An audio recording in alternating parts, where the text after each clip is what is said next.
लगाएंगे, थोड़ा ध्यान लगा। गुरुवर दौड़े दौड़े आएंगे, थोड़ा ध्यान लगा। कृपा की छाया में बैठाएंगे तुमको, यहीं तर जाओगे। उनकी दया दृष्टि जब जब पड़ेगी, तुम कहाँ तुम जाओगे। ऐसा है विश्वास, ऐसा है विश्वास, मन में ज्योत वो जगाएंगे। ऐसा है विश्वास, ऐसा है विश्वास, मन में ज्योत वो जगाएंगे। तुझे गले से लगाएंगे, थोड़ा ध्यान लगा। गुरुवर दौड़े दौड़े आएंगे, थोड़ा ध्यान लगा। मुनियों ने ऋषियों ने गुरु शिष्य महिमा का किया गुणगान है। गुरु के चरणों में झुकती सकल सृष्टि, जो कि भगवान है। महिमा है अपार, महिमा है अपार, सत्य की बाह वो दिखाएंगे।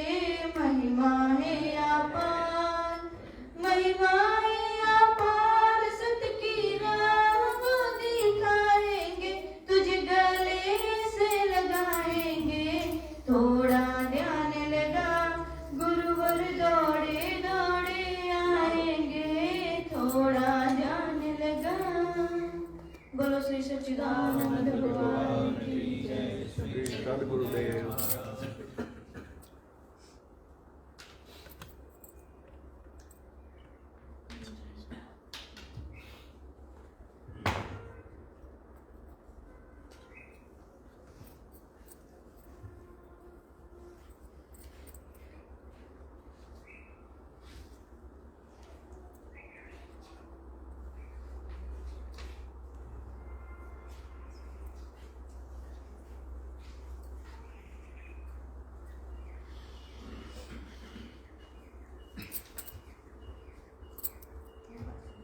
श्री सच्चिदानंद भगवान की जय। श्री सद्गुरुदेव महाराज की जय।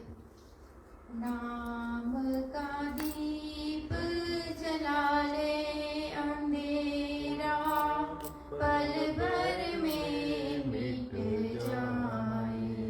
नाम का दीप जला ले अंधेरा, पल भर में मिट जाए।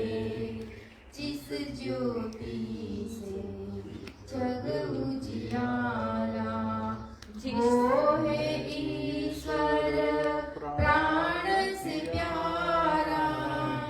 जिस ज्योति से जग उजियारा, वो है ईश्वर प्राण से प्यारा।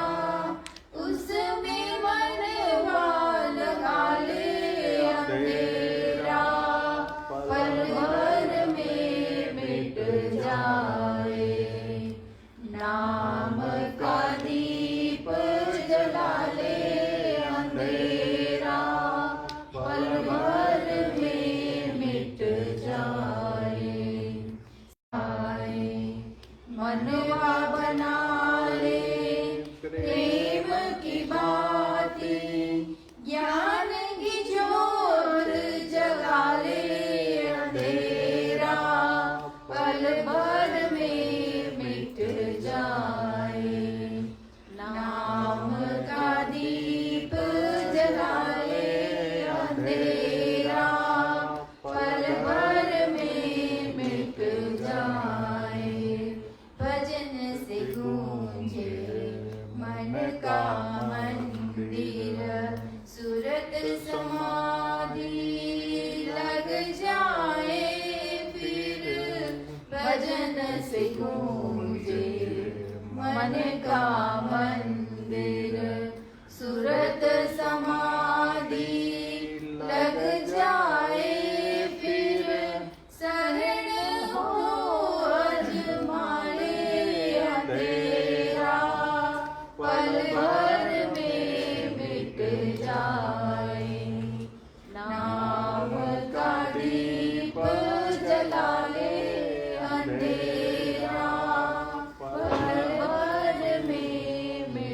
विचारे। बोलो श्री सच्चिदानंद भगवान की जय। श्री सद्गुरुदेव महाराज की जय।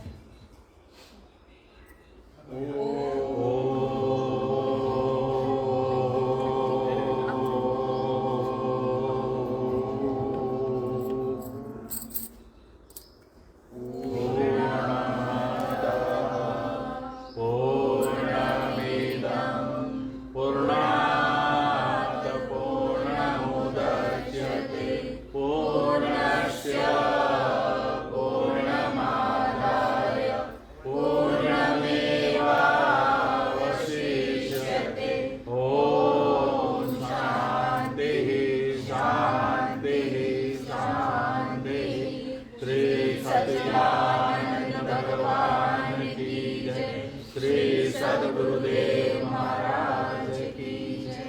गुरुर्ब्रह्मा गुरुर्विष्णु गुरुर्देवो महेश्वरा गुरुर्साक्षात् परब्रह्म तस्मै श्री गुरवे नमः। वेद वेदांत सन्निष्ठं श्रोत्रियं बोधरूपिणं चिदानंद रसास्वादं प्रकाशं परमं नमः। ईश्वरो गुरुरात्मेति मूर्तिभेदाविभागिने व्योमव्याप्तदेहाय दक्षिणामूर्तये नमः। बोलो श्री सच्चिदानंद भगवान की जय। श्री सद्गुरुदेव महाराज की जय। योग वाशिष्ठ महारामायण के उत्पत्ति प्रकरण में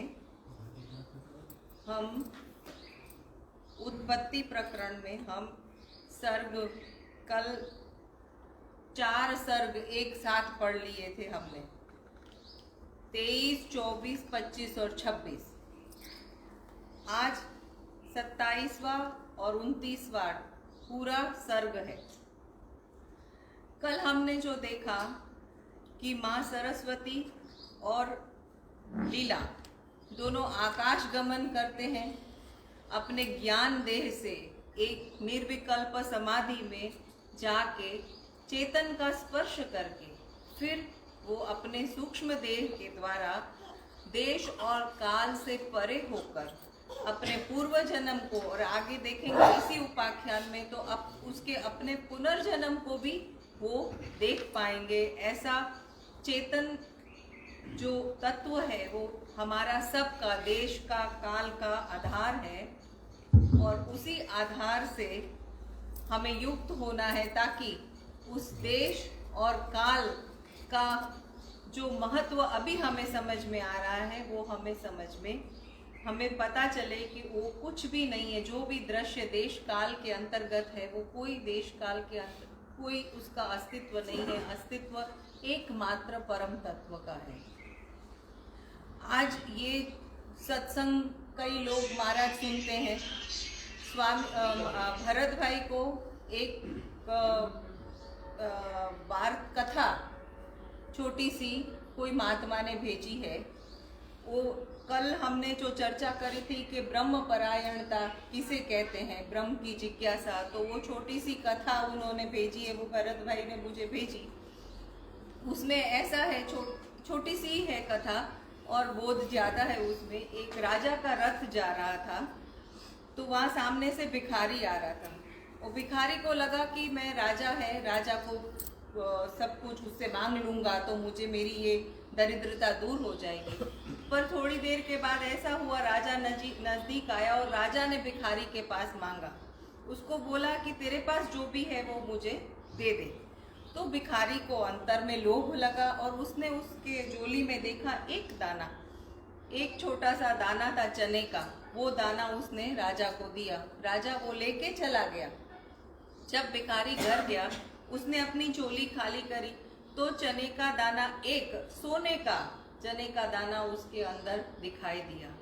तो वो नीचे ऐसा उन्होंने लिख के दिया है कि हम भरोसा नहीं कर पाते हैं जो हमारे परम तत्व है, गुरु महाराज है, साधन है, उस पे हमारी निष्ठा नहीं जमती। अगर निष्ठा जमती, फिर भिखारी को ऐसा लगा कि मैंने सारी चीजें उसको दे दी होती, हो सकता है वो सारा ही सोने का हो जाता, हो सकता है हमारा अभाव भी दूर हो जाए। अगर हम पूर्ण निष्ठा से उस साधन परायण हो जाए, हम पूर्ण निष्ठा से सेवा परायण हो जाए, हम पूर्ण निष्ठा से गुरु चरण की परायण हो जाए, हम पूर्ण निष्ठा से अपने लक्ष्य के परायण हो जाए, तो हो सकता है कि हमारे अंतर में भी जो हर रोज हर एक श्वास पे ऐसा लगेगा कि ये चाहिए, इसका अभाव है, ये नहीं हो रहा है, ये सारे अभाव एक के बाद एक दूर हो जाएंगे।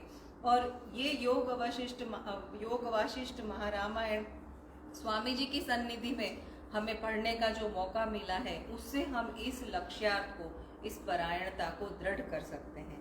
आज जो हम पढ़ेंगे उसमें ऐसा है कि लीला की सत्य संकल्पता, उसे अपने अनेक जन्मों की स्मृति, लीला और सरस्वती का आकाश में भ्रमण तथा परम व्योम परमात्मा की अनादि अनंत सत्ता का प्रतिपादन। श्री वशिष्ठ जी कहते हैं, हे रघुनंदन, उस पर्वत के तट प्रांत में बसे हुए ग्राम के भीतर उस ब्राह्मण के गृह रूपी आकाश में ही खड़ी हुई वे दोनों स्त्रियां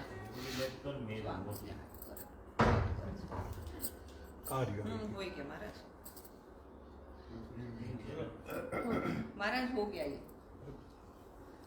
श्री वशिष्ठ जी कहते हैं, हे रघुनंदन, उस पर्वत के तट प्रांत में बसे हुए ग्राम के भीतर उस ब्राह्मण के गृह रूपी आकाश में खड़ी हुई वो दोनों स्त्रियां सहसा अदृश्य हो गई। उस घर के लोगों ने समझा कि दोनों वन देवियों ने हम पर बड़ी भारी कृपा करी, अतः उनका सारा दुख मिट गया और वे अपने अपने काम धंधों में लग गए। तत्पश्चात उस मंडप आकाश में दूसरों की दृष्टि से तिरोहित हुई लीला, जो वहां मुस्कुराती हुई चुपचाप खड़ी थी। सरस्वती जी ने कहा, बेटी, तुमने ज्ञातव्य वस्तु को पूर्ण रूप से जान लिया है, द्रष्टव्य पदार्थ को भी देख लिया है। इस प्रकार की यह ब्रह्म सत्ता है। बताओ, अब और क्या पूछना चाह रही हो? लीला ने पूछा, हे देवी, मेरे मृत पति का जीव जहाँ पर राज्य करता है, वहां पर मुझे उन लोगों ने क्यों नहीं देखा, और यहाँ मेरे पुत्र ने मुझे कैसे देख लिया? सरस्वती जी ने कहा, हे सुंदरी, मैं लीला हूँ। ऐसा जो तुम्हारा दृढ़ संस्कार था वह पहले नष्ट नहीं हुआ था, क्योंकि उस संस्कार के मिटने के लिए तुमने वैसा अभ्यास ही नहीं किया था। जब तक वह संस्कार बना था तब तक तुम्हारी सत्य संकल्पता प्रकट ही नहीं हुई थी। अब वह संस्कार मिट जाने से तुम सत्य संकल्प हो गई हो। इसीलिए जब तुमने यह अभिलाषा की कि मेरा पुत्र मुझे देखे, तब तुम्हारा वह मनोरथ तत्काल सफल हो गया। इस समय यदि तुम अपने पति के समीप जाओ तो उसके साथ भी तुम्हारा सारा व्यवहार पहले की भांति होने लगेगा। लीला बोली, हे देवी, इसी मंडप के आकाश में मेरे पति देव ब्राह्मण रूप में उत्पन्न हुए और इसी में मृत्यु को प्राप्त होकर राजा भी हो गए। अन्य भूमंडल पर उनका वह संसार भी यही है। इसमें जो उनकी राजधानी का नगर है, उसमें मैं उनकी राजमहिषी के रूप में स्थित हूँ। यही उस अंतःपुर में मेरे पति राजा पद्म की मृत्यु हुई और इसी अंतःपुर के आकाश में वह नगर है जिसमें वे पुनः राजा हुए थे। ब्रह्मा जी से उत्पन्न होने के पश्चात आज तक विभिन्न योनियों में जो मेरे बहुत से जन्म हो चुके हैं, उनमें से 800 जन्म को तो मैं इस समय पुनः देख रही हूँ। उनकी सारी बातें स्पष्ट रूप से स्मरण कर रही हूँ। देवी, पहले किसी दूसरे संसार मंडल में मैं लोकांतर रूपी कमल की भ्रमरी विद्याधर राज की धर्म पत्नी हुई थी। उन दिनों मेरा हृदय दुर्वासना से दूषित था, इसीलिए उसके बाद में मनुष्य योनि में उत्पन्न हुई। तदंतर दूसरे संसार मंडल में मैं नागराज की भार्या हुई थी। इसके बाद कदम्ब, कुंद, जंबीर और करंजो के वन में निवास करने वाली तथा वृक्षों पत्तों के वस्त्र के रूप में धारण करने वाली काली कलुटी भीलनी भी हुई थी। वो 800 हमारा जन्म देख रही है अपने। 800 कह रही है कि मैं 800 जन्म देख पा रही हूँ अभी तक। तो वो महाराज भजन करते हैं, निर्विकल्प समाधि तक तो वो पहुंच गई है। उसी दौरान, उसी साधना के दौरान उसको ये सारी जाति स्मरण हुआ होगा। जाति स्मरण में वो निर्विकल्प में जब जाएंगे तो यहाँ के जो संस्कार हैं इस संसार के वो समाप्त हो जाएंगे। और वो जो सत्य संकल्प, सत्य काम उसका नाम पड़ा है, तो वो जो भी संकल्प करेगी अच्छा, वो उसके सामने प्रकट हो जाएगा। ओके। उसकी हर कामना जो है वो सत्य हो जाएगी। इसलिए सत्य काम और सत्य संकल्प उनको बोलते हैं। वो वहाँ जब निर्विकल्प में पहुँचते हैं तो चेतन आकाश के साथ उनका संबंध हो जाता है, और वो फिर संसार में रहते हुए भी उधर ही रहते हैं, संसार से अतीत हमेशा रहेंगे वो करते हुए। लेकिन अभी बहुत यात्रा बाकी है। अभी वो अपने को हर रूप में स्त्री देख रही है। हाँ, सही है। वो सब कुछ में भीलनी भी खुद ही सही है। वो ही उसके रूप में नजर आ रही है। वो वास्तव में वो न स्त्री है न पुरुष है, वो तो आत्म रूप है और एक रूप है। वो अभी बाकी है बहुत, वो स्टेज उसको अभी प्राप्त नहीं हुई। लेकिन वो सत्य संकल्प सत्य काम हो गई। भगवत तत्व के साथ एकाकार नहीं हुआ है। संकल्प आदि संकल्प के साथ एकाकार हुई है। एकाकार ऐसा है। स्वामी जी, निर्विकल्प समाधि की अवस्था में है, फिर भी वो सारा जो देख रही है अपने जन्मों को, वो उसकी कल्पना है। हाँ, है तो कल्पना ही, लेकिन वो सत्य संकल्प है। सत्य संकल्प। वो जो कल्पना है वो साकार रूप में प्रकट होती है। जैसे तुम्हारी कल्पना संसार है और तुमने जो कल्पना करी है उसके अनुसार तुम डॉक्टर बनी हो, पद मिला है, सब कुछ वो कल्पना ही है। ठीक इसी प्रकार उसका भी है, लेकिन वो जो कल्पना है वो सत्य संकल्प के रूप में प्रकट हो रही है। हमारी जो कल्पना है उसके लिए हमको मेहनत करनी पड़ेगी और भाग्य का भी साथ उसमें, जो हमारे पूर्व कर्म हैं जिसको हम प्रारब्ध कहते हैं, वो भी साथ में रहेगा। तो वो जो संकल्प है हमारा पिछला, वो यहाँ पूरा होता है। वो हमारा भी संकल्प पूरा होता है। अब जितने भी महापुरुष हुए हैं वो सब कहते हैं पिछले जन्म में पूर्ण हो गए थे, लेकिन एक संकल्प बाकी रहा कि मैंने जो जाना सबको जो औरों को नहीं जाना है। मैंने जो सुख पाया, आनंद पाया, वो औरों को जाना था तो वो उनको भी मिलता, उसके लिए उनका आना हुआ। ऐसी मान्यता है। तो यहाँ भी वो जो निर्विकल्प समाधि से आई है वापिस। तो निर्विकल्प समाधि में सारे संस्कार जो यहाँ के हैं, जो भी फुट रहे हैं, वो सब समाप्त हो जाते हैं। अब उसका जो वास्तविक सत्ता है उसके साथ बहुत घनिष्ठ संबंध हो गया है, उसके साथ युक्त हुई है वो, और वो युक्त होकर के वो वापिस शरीर में आकर के अपना व्यवहार चला रही है। तो उस हिसाब से वो संकल्प बन रही है, ख्याल आ रहा है, और उसकी जो कल्पनाएं हैं वो जागृत हो रही हैं और वो उसके रूप में प्रकट हो रही है सारी। ये विद्या है एक बड़ी जाति स्मरण। पहले इसका बहुत प्रचार था, खासकर दो समाज में, बौद्ध समाज में और जैन समाज में इसका बहुत प्रचार रहा। और ये जो ये सनातन पद्धति हमारी है, इसमें परकाया प्रवेश की एक विद्या थी, दूसरे शरीर में चले जाना, कोई मृतक को जिंदा कर देना, उसके शरीर में प्रवेश कर लेना, ऐसी एक विद्या थी। वो धीमे धीमे घट गई है, खत्म हो गई है लगभग, होगी तो कहीं मुक्त रूप से होगी वो, ऐसी हो तो जाति स्मरण में है वो उसका सारा।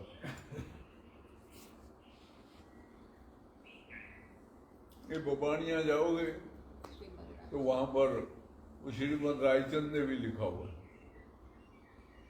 मैं पिछले जन्म में महावीर भगवान के साथ था एक जन्म में, उसके बाद मैंने 3500 जन्म लिए, अब मैं मुक्त हो रहा हूँ, ऐसा लिखा है वो।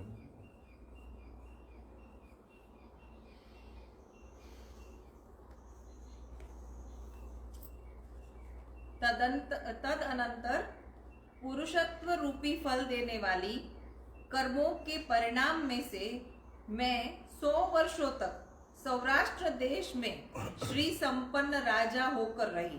चलो यहाँ पे भी आई थी महाराज सौराष्ट्र में राजा रही, राजा और राजा बनी थी, हो सकता है जामनगर की हुई हो।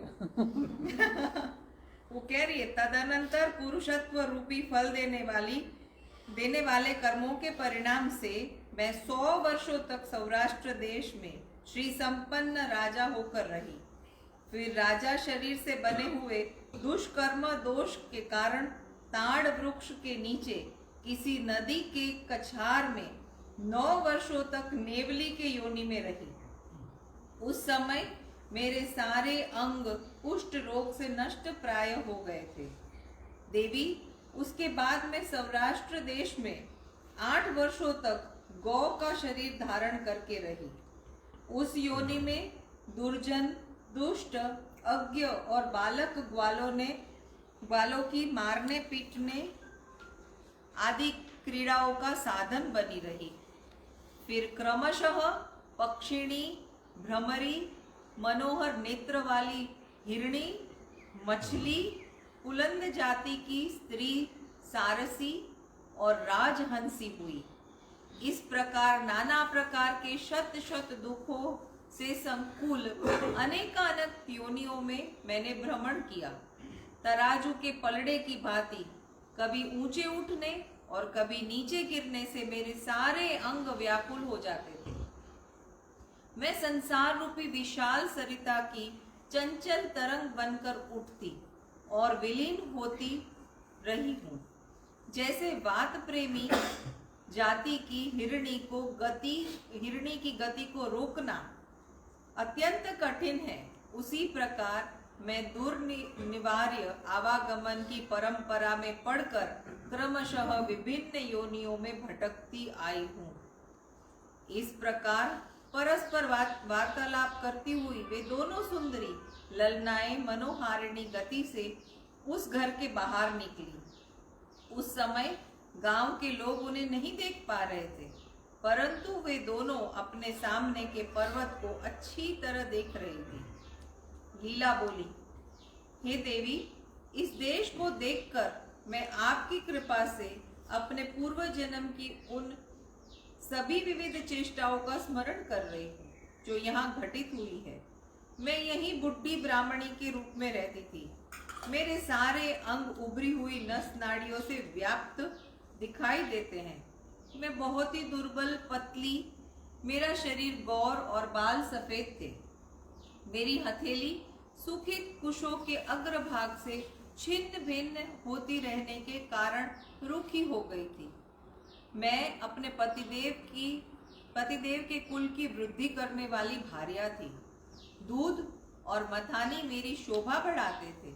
मेरे सारे पुत्रों की अकेली माता और अतिथियों का सत्कार करने वाली गृहिणी थी। देवताओं, ब्राह्मणों और संत महात्माओं के प्रति मेरे मन में बड़ी भक्ति थी। मैं भर्जन पात्र, चरुस्थली तथा कलश आदि पात्रों एवं यज्ञ के अन्य उपकरणों को धो पोंछ कर साफ सुथरा रखती थी। जमाई, बेटी, भाई, पिता और माता की सदा सेवा शुश्रूषा करती थी। जब तक मेरा शरीर रहा तब तक घर की सेवा टहल में मेरे दिन रात बीतते रहे। ओह, इस काम में तो बहुत देर हो गई, बड़ा विलंब हो गया, इत्यादि ऐसी बातें करके मैं निरंतर कार्य में व्यस्त रहती थी। मैं कौन हूँ, यह संसार कैसा है, इस बात की चर्चा, इन प्रश्नों पर विचार मैंने कभी भी स्वप्न में नहीं किया था। मेरे प्रति श्रोत्रिय होने के साथ तत्व विचार में तो मूढ़ थे। मेरे ही सामने उनकी भी एक इसी घर में आसक्ति बनी हुई थी। उनकी बुद्धि शुद्ध नहीं हुई थी।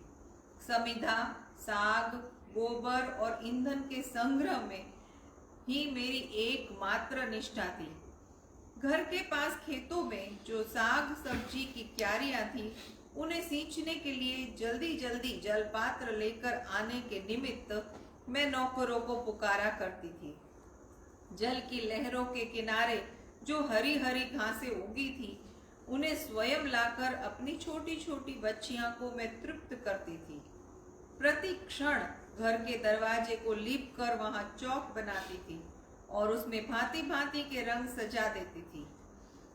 घर के नौकरों को शिक्षा देने के लिए मैं कुछ दीनता के साथ नम्रता पूर्वक समझाती थी कि लोग तुम्हारी निंदा करेंगे, इसीलिए तुम्हें विनय और सदाचार से रहना चाहिए। जैसे समुद्र अपनी तट भूमिका का लंघन न करके निरंतर मर्यादा में स्थित रहता है, उसी प्रकार मैं भी धर्म मर्यादा के नियम से कभी भी च्युत नहीं होती थी।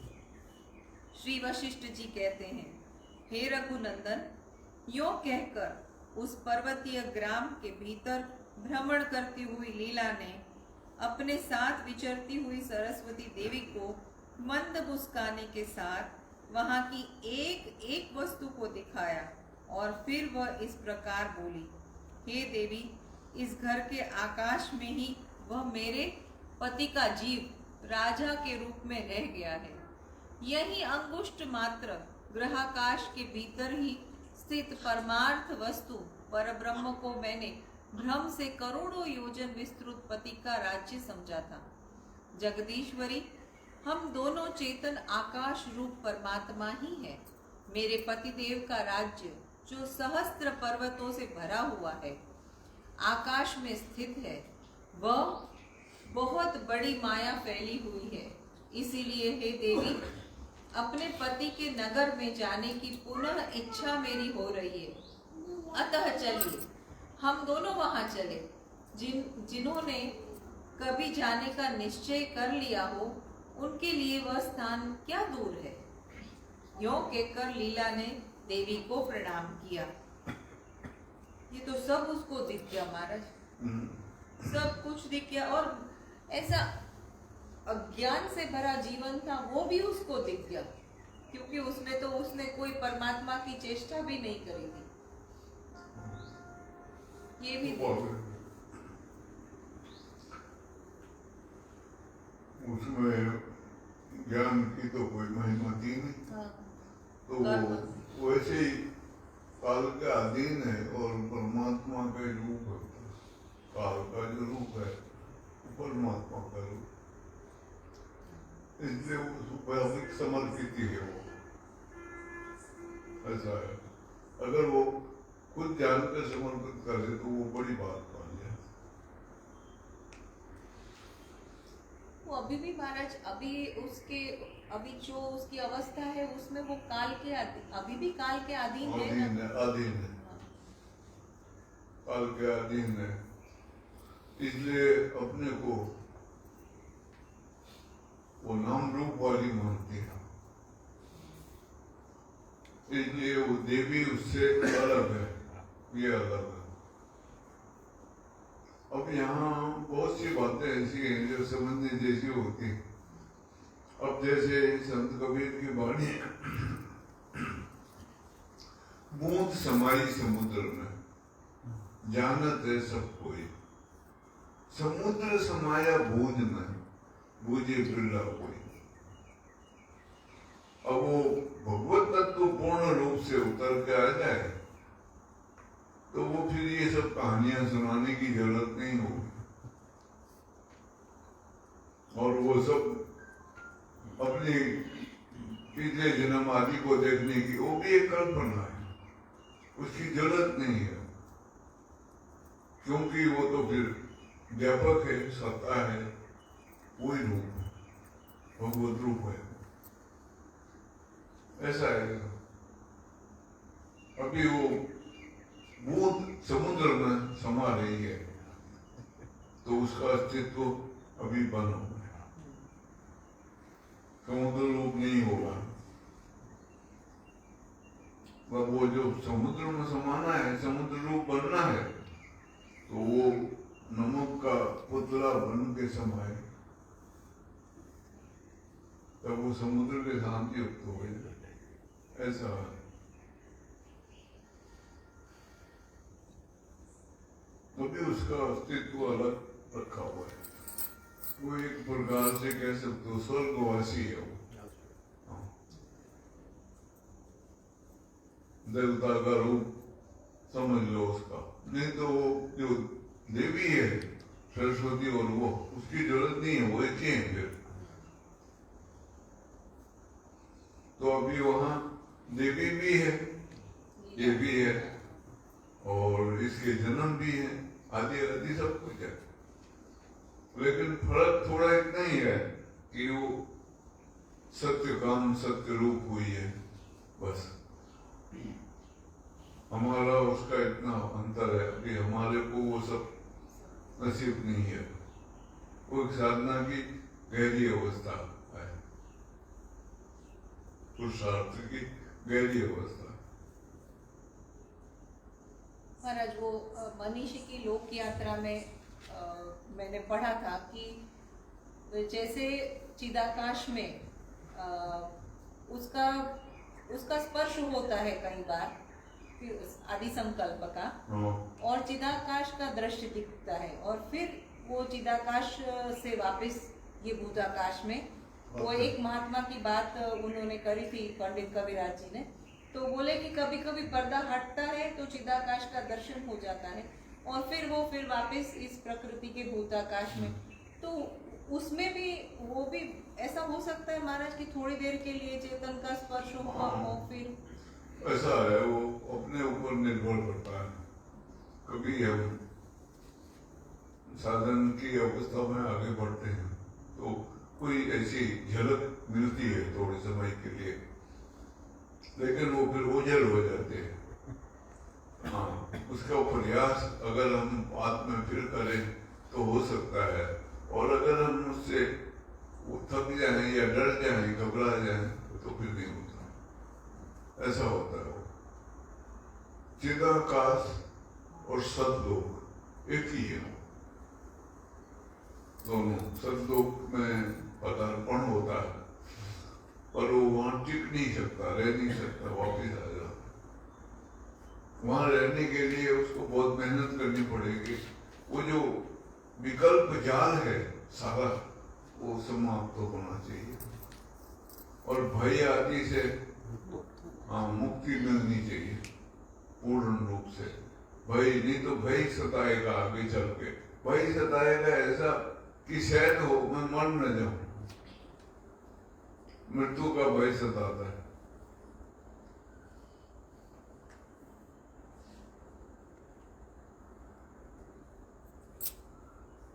जब तक काल का राज्य है ना हमारा, तब तक मृत्यु का भय रहेगा, क्योंकि वहाँ अस्तित्व, ऐसा लगता है कि अस्तित्व खत्म हो जाएगा, शरीर खत्म, छूट जाएगा, मेरा अस्तित्व छूट जाएगा, तो घबराहट होती है थोड़ी, वो काल वो पसीना भी आता है घबराहट में शरीर में। हाँ, वो देखा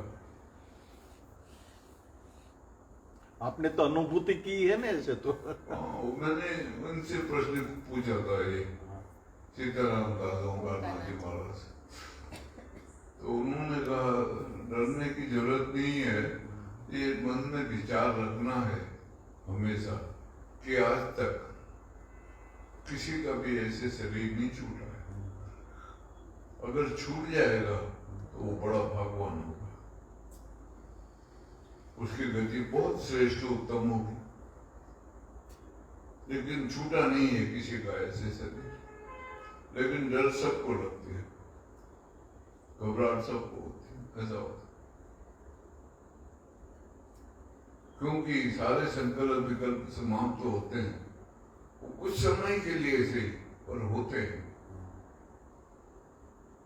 2-5 मिनट के लिए ऐसे स्थिर अवस्था आ जाते हैं, और वो कंटिन्यू नहीं रह पाते।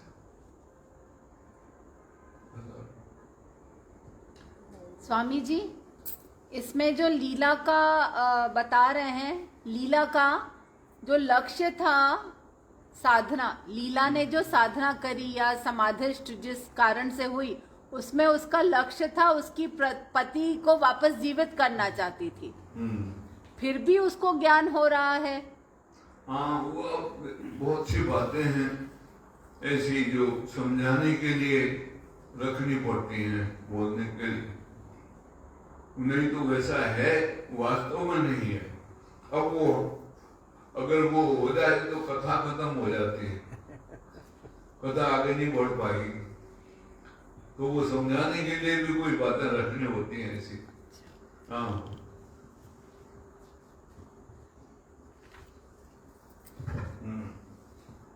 ये ऐसा उपाख्यान है महाराज कि इसमें इतना अलंकार दिया है, और ये अलंकार इसलिए दिया है कि हम इसके पीछे का एक ही मर्म जान पाए कि हमारा एकमात्र लक्ष्य है, समझाने के लिए जरूरी है। आगे जाके डरावना, आगे जाके डरावना बहुत दिया है।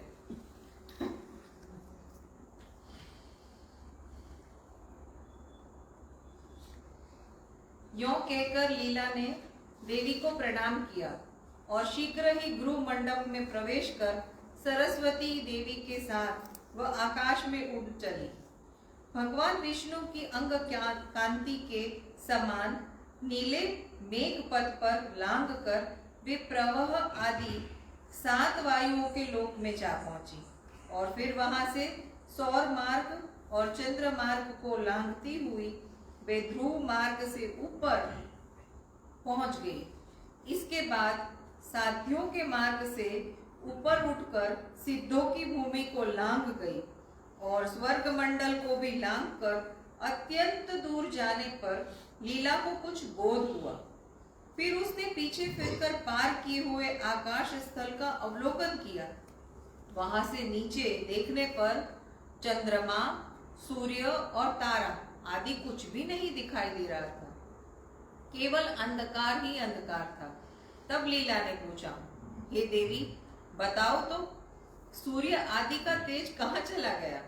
पत्थर के मध्य भाग के भांति सुदृढ़ और घनीभूत होने के कारण मुट्ठी में लेने योग्य यह अंधकार कहाँ से आ गया? श्री सरस्वती देवी ने कहा, बेटी, तुम इतनी दूर आकाश मार्ग में आ गई हो कि यहाँ से सूर्य आदि का तेज तुम्हें दिखाई नहीं देगा। लीला बोली, हे देवी, यह तो बड़े आश्चर्य की बात है। क्या हम दोनों आकाश मार्ग में इतनी दूर आ गए कि जहाँ से सूर्य देव भी परमाणु के कण की भांति तनिक भी दिखाई नहीं देते? माता जी, इसके आगे दूसरा मार्ग कौन सा है और कैसा होगा और उसमें कैसे जाना होगा, यह सब मुझे बताइए। देवी ने कहा, बेटी, इसके बाद आगे तुम्हें ब्रह्मांड संपुट की ऊपरी कपाल में जाना है। श्री वशिष्ठ जी कहते हैं, हे रघुनंदन, जैसे दो भ्रमरिया पर्वत की चट्टानों से बनी हुई घनीभूत मंडप वाली दीवार पर पहुंच जाए, उसी प्रकार आपस में उपर्युक्त बातें करती हुई यह दोनों देवियां ब्रह्मांड संपुट के ऊपर वाले कपाल तक पहुंच गई। साथ ही जैसे कोई आकाश से निकले, उसी तरह वे वहां से अनायास ही बाहर निकल गई। जो वस्तु सत्यता के दृढ़ निश्चय से युक्त होती है, वही वज्र के समान ठोस और भारी होती है, और इससे भिन्न कल्पित दीवार आदि वस्तु है, वह मिथ्यात्व बुद्धि से बाधित होती है। लीला का विज्ञान आवरण शून्य है, इसीलिए वह ब्रह्मांड संपुट के ऊपर वाले कपाल को मिथ्यात्व बुद्धि से बाधित करके उससे बाहर निकल गई। ब्रह्मांड के पार जाने पर उसे अत्यंत प्रकाशमय जल आदि का आवरण दिखाई दिया, जो सब ओर से व्याप्त था। उस आवरण समुदाय में जो जल का आवरण है, उसमें ब्रह्मांड की अपेक्षा 10 गुना जल विद्यमान है। उसके बाद उससे भी 10 गुना अग्निमय आवरण है, उससे भी 10 गुनी वायु, उससे भी 10 गुने आकाश के आवरण है। तदनंतर विशुद्ध चिन्मय आकाश है, उसे परम व्योम, चेतनाकाश, परब्रह्म परमात्मा आदि परब्रह्म परमात्मा में आदि मध्य और अंत की कोई कल्पना नहीं उदित होती। वह परमात्मा सर्वत्र परिपूर्ण है एवं अपरिच्छिन्न है। वह अद्वितीय, सर्वव्यापी, शांत आदि अथवा कारण से रहित, भ्रम शून्य, अनादि, अनंत, मध्य रहित तथा अपनी ही महिमा में प्रतिष्ठित है। उसे निर्मल चेतन आकाश स्वरूप परमात्मा में यदि एक कल्प तक बड़े भारी वेग से ऊपर से नीचे तक पत्थर की शिला गिरती रहे और नीचे से पक्षीराज गरुड़ भी अपना सारा बल लगाकर ऊपर उड़े तथा उनके बीच में सबको मापने के समर्थ वायु के समान वेग से दोनों ओर बहे, तो भी वह उन दोनों का संयोग नहीं पा सकते। ऐसे परमात्मा परिपूर्ण और सर्वत्र व्याप्त है। अब ऐसा है, ये आकाश गंगा दिखती है तुमको, हाँ, उसको अंग्रेजी में मिल्की वे कहते हैं। इसमें कितने तारे नजर आते हैं। सहस्त्र। ऐसे ही हमारा जो ब्रह्मांड है, ये सृष्टि है, जो अर्थ है, ये भी उसमें एक तारे की तरह। कितने हैं उसमें कोई हिसाब नहीं। और मजे की बात तो यह है, अभी तक ये मिल्की वे कितने हैं इसी की गणना नहीं हो पाई।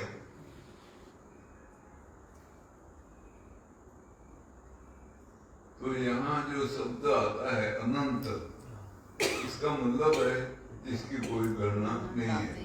अब हमारी दृष्टि, हमारी सोच, हमारी कितनी पहुंच होती है, उसका वो प्रमाण। अब ऐसे ही जब हम साधना में जाते हैं, आगे बढ़ते हैं, तो जो नाद ब्रह्म है ये अनंत है। वो एक किस्सा मैं सुनाता हूँ।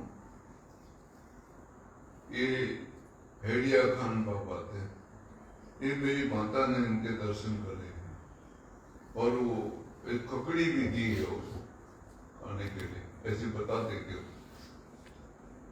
वहाँ एक जगह है दुर्गापुर नाम की, नैनीताल के नीचे है वो। तो वहां पर एक अमीर आदमी था, उसने बड़ा महल बनाया, अभी भी है वो महल। उसका नाम दुर्गा दत्त था।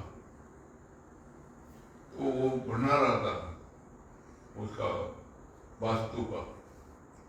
तो ये वहां गए थे रेडिया खान बाबा। तो अभी भोजन वगैरह नहीं हुआ था, तो इन्होंने उसको बोला मेरे को दे दे, मैं भागे जाता हूँ, मेरे पास टाइम नहीं। उसने कोई शब्द बोला इनको, ये चला आए वहां से। अब वो जानता नहीं था इनको जब, तो उस वक्त वो माँ कह रही थी कि मैं खेत में थी, तो यहाँ आके उन्होंने बोली ककड़ी बेटा मेरे को दे दे, तो मैंने ककड़ी उनको दी और उन्होंने थोड़ा नमक मेरे से मांगा, वो मैंने नमक पीस के दिया, तो चले गए वो ककड़ी लेकर। ऐसा होता तो वो ऐसे ही घूमते थे पकड़। तो वहां रोड टूटी हुई थी, हमारे से थोड़ा सा आगे है, करीबन 1-2 फरलांग पर, वो गिर जाता है अक्सर। वो रोड टूटी हुई थी, तो उसको PWD वाले वो लगे हुए साफ करने, अंग्रेजों का राज था उसके। तो ये राजा जींद था, ये उस रास्ते से इसकी भीमताल में अपनी जगह बीच में डाकू जैसा बनाया हुआ इसने, वहां रहता था। और वो जगह इसने खरीदी हुई थी सारी भीमताल की। इसको कुत्ते पालने का शौक था बहुत, एक ट्रक भर के कुत्ते होते थे और सीखता वो सरदार। तो वहां से एक वैकल्पिक रास्ता बनाया हुआ था, डाइवर्सन जिसको कहते हैं, वो पहाड़ से होकर के पल्ली तरफ निकलता था, वहां से फिर गाड़ियां चली जाती थी। तो वो जा रहा था, तो उसकी जो रानी थी अंग्रेज थी, वो उसका पैर फिसला वहां वो कच्चे रास्ते पर। तो ये नीमकरोली बाबा, ये क्या नाम, हेडियाखान बाबा वहां मजदूरों के साथ काम कर रहे थे, वो भी रोड साफ करने में लगे हुए थे। तो वो हंसने लगे जोर से हंसे, तो उसने पिस्तौल निकाली राजा ने मारने के लिए। तो 2-3 मजदूर उनके आगे आ गए,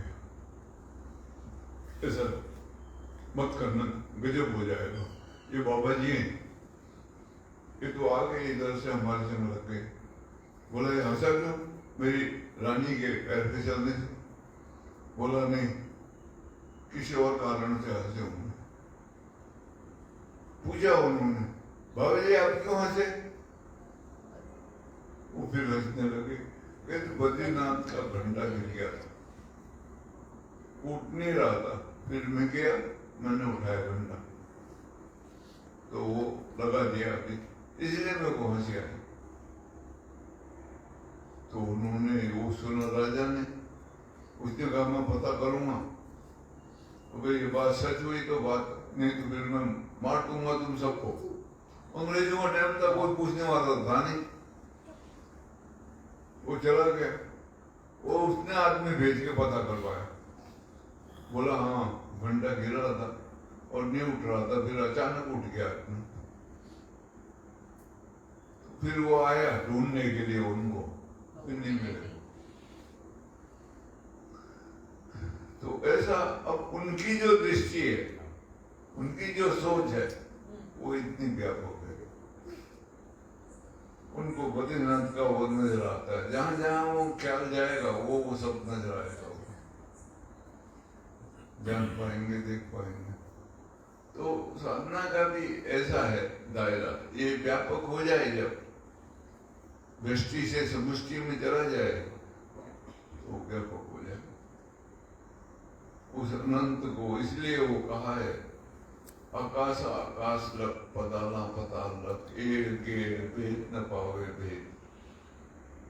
दसना हुई तो दशिए, दसना हुई विनाश, नानक बड़ा आखी आपे जाने। कहते हैं कुछ बताने जैसा हो तो बताया जाए, जो भी बताएंगे उसकी कोई नाश होने वाला है, सब खत्म हो जाएगा। किसको बड़ा कहें, मैं कहूं मैंने जान लिया, नहीं, वही जानता है। ऐसा खेल अनंत की माया है ये, और उस अनंत के साथ युक्त होना बड़ी बात है।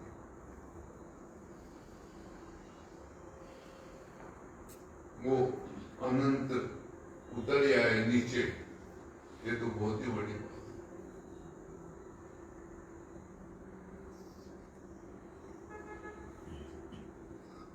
उसके साथ युक्त हो जाए, यही एक बड़ी बात है। फिर वो उतर जाए नीचे तो वो तो बहुत ही बड़ी बात है। आपने दर्शन किए हैं ना महाराज हेडिया खान बाबा के दर्शन? हेड़ाखंड बाबा के नहीं किए। नहीं। वो दूसरे के किए, वो अपने को बताता था मैं उनका अवतार हूँ, अच्छा। वो पिलाता। जो मूल हेड़ाखंड बाबा थे वो तो मैं 2-1 साल का हूँ, 2-3 साल का, तो उनका सही छूट गया था। वो सन 39 में उनका सही छूटा। उनके एक शिष्य थे, नंदन बाबा उनका नाम था। हाँ, वहाँ। हाँ, उनके समाधि में गए थे। आप गए थे। हाँ, तो सुबह सुबह आप चले गए थे हाँ, महाराज, हम सुबह-सुबह घूमते गए। घूमते आए थे आपके पास। सुबह सुबह चले गए थे वहाँ। वो समाधि में वो फिर महात्मा लोग भी मिले थे। हाँ। हाँ, वो काफी समय तक रहे बाद में। अभी उनका शरीर छूटा 10-12 साल हुए, 15 साल करीब। हेडियाखान बाबा जो दूसरे, वो अपने को अवतार मानता था हेडियाखान का, तो वो नेपाल का शरीर था उसका, वो बड़ौदा मिला था मेरा। Railway station. हाँ, मैं जा रहा था ये सर्वोदय में बैठा हुआ, तो बहुत लोग वहाँ थे, भीड़ भाड़ जैसी, और सबने त्रिपुंड लगाया हुआ था। मैंने कहा कौन है? बोला है खान बाबा। तो मैं गया उधर, तो वो वेटिंग रूम में भीड़ थी बड़ी, और टाइम था नहीं, वो गाड़ी का वो था रिजर्वेशन में। मैं वापिस आ गया, गाड़ी में बैठने लगा, और वहां दरवाजे पे खड़ा होकर देखा तो वो बाहर आए हुए। बोले ये है महाराज। तो फिर मैंने तो वहां देखा, बस इतने ही हुआ।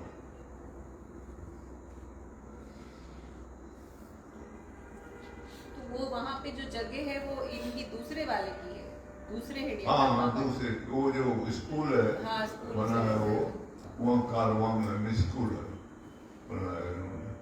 तो वो इनकी दूसरे वालों के, पहले वाले इधर नहीं आए, ये दूसरे वाले आए गुजरात में। इनके अभी 2-3 जगह है, वहाँ रानीखेत में भी है। हाँ, वहाँ पर मैं गया था, वो सोवन सिंह करके उसका मैनेजर है, वो देखभाल करता है। और यहाँ हल्द्वानी से ऊपर रोस बना है, वो जगह का नाम ही हेडियाखान है, वहीं के रहने वो वाले। बड़ा वो लगाया है हाँ, बोर्ड लगा है। वो वहाँ पर भी स्थान है, बड़ा स्थान है वो। ये अंग्रेज लोग बहुत थे पीछे उनके बाद, फिर उनकी उल्टी सुल्टी कहानियां चली बहुत। शरीर छूट गया, बीमार हो गया। अभी बहुत कम उम्र थी, 30-35 साल की होती जा रहा था, शरीर छूट गया।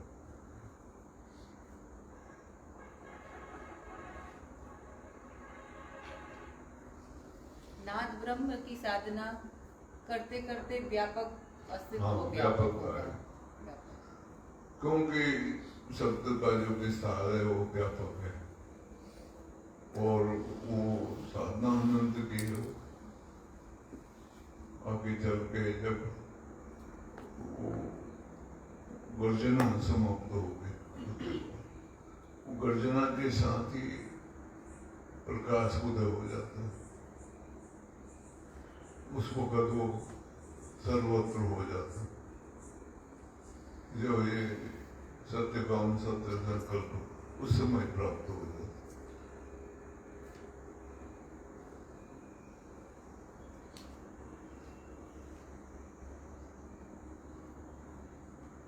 ऐसा खेल अब मतलब इसकी समझ आ जाए, धारणा बन जाए और इसी में लग जाए तो वो जन्म लेगा। उसके लिए जन्म ले और संसार के भोग पदार्थों की इच्छा के लिए जन्म न ले। जानना है, ये धारणा बने हमारी। तो वो महर्षि रमन की बात कि कई जन्म में शास्त्र आदि पढ़ता रहा, इस जन्म में आया हूँ सिर्फ भजन करने। तो ऐसा संकल्प बने तब वो संभव हो। और ये हमारे पर ही निर्भर करता है क्या हमारी मूल आकांक्षा है। वैसे जैसे हम रात को सोते हैं और जो कल करने का काम बाकी होता है वो काम में उठ के लग जाते हैं, ऐसे ही ये एक महानिद्रा है जब मृत्यु जिसको कहते हैं। उसके बाद जो उठेगा तो वो जो संकल्प बनाया हुआ है मानसिकता में वो तो खत्म नहीं होगा, उसके पूर्ति के लिए आगे कार्य करेगा।